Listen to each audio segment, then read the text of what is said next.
নমস্কার বন্ধুরা, বনিস কিচেনে আপনাদের সকলকে স্বাগত। আজকে আমি আপনাদের সঙ্গে শেয়ার করব পাউরুটির পিৎজা। সেই জন্য দেখুন এখানে আমি স্লাইস করা পাউরুটি নিয়ে নিয়েছি। এবার চলুন পিৎজার জন্য যে উপকরণগুলো দরকার আমি আপনাদেরকে দেখিয়ে দিচ্ছি। এখানে আমি নিয়েছি অর্ধেকটা পরিমাণ ক্যাপসিকাম ছোট ছোট টুকরো করে কেটে নিয়েছি, আর ছোট সাইজের দুটো টমেটো আমি বীজ ফেলিয়ে দেখুন এভাবে ছোট ছোট টুকরো করে কেটে নিয়েছি। এবার একটি পাত্রের মধ্যে ক্যাপসিকাম এবং টমেটো আমি দিয়ে দেবো। দিয়ে দেবো পরিমাণ মতো লবণ। ওপর থেকে আমি দিয়ে দিচ্ছি খুব সামান্য পরিমাণ একটু চিলি ফ্লেক্স। এবার আমি চামচের সাহায্যে খুব ভালো করে নেড়েচেড়ে মিশিয়ে নিচ্ছি।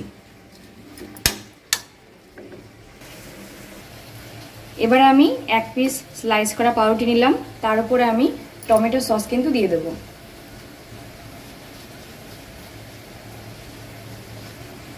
এবার আমি চামচের সাহায্যে এই পাউরুটির প্রত্যেকটা পাশে কিন্তু খুব ভালো করে লাগিয়ে নেব।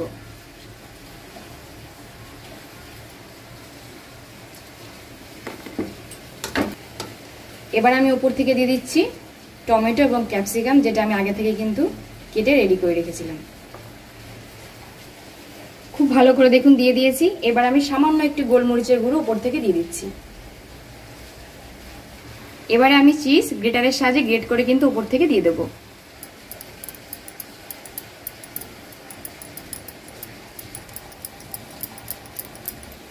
এবার আমি উপর থেকে দিয়ে দিচ্ছি চিলি ফ্লেক্স, খুব সামান্য পরিমাণ একটু। ঠিক একইভাবে কিন্তু প্রত্যেকটা আমি তৈরি করে নেব। দেখুন পাউরুটির পিৎজা তৈরি করার জন্য কিন্তু উপকরণগুলো দিয়ে পাউরুটি কিন্তু একদম রেডি হয়ে গেছে। এবার তাহলে চলুন পরের স্টেপটা আপনাদেরকে দেখাচ্ছি। এবারে আমি একটা ফ্রাইং প্যান বসিয়ে দিয়েছি, খুব ভালো করে গরম করে নিয়েছি। এবার আমি উপর থেকে দিয়ে দিচ্ছি বাটার।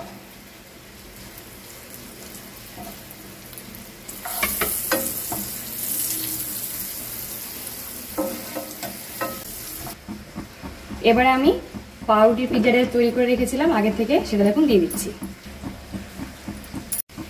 এবার আমি গ্যাসের ফ্লেমটা একদম লোতে দিয়ে একটা ঢাকনা দিয়ে ঢেকে রাখছি 5 থেকে 7 মিনিটের জন্য। এবারে আমি ঢাকনাটা তুলে নিচ্ছি।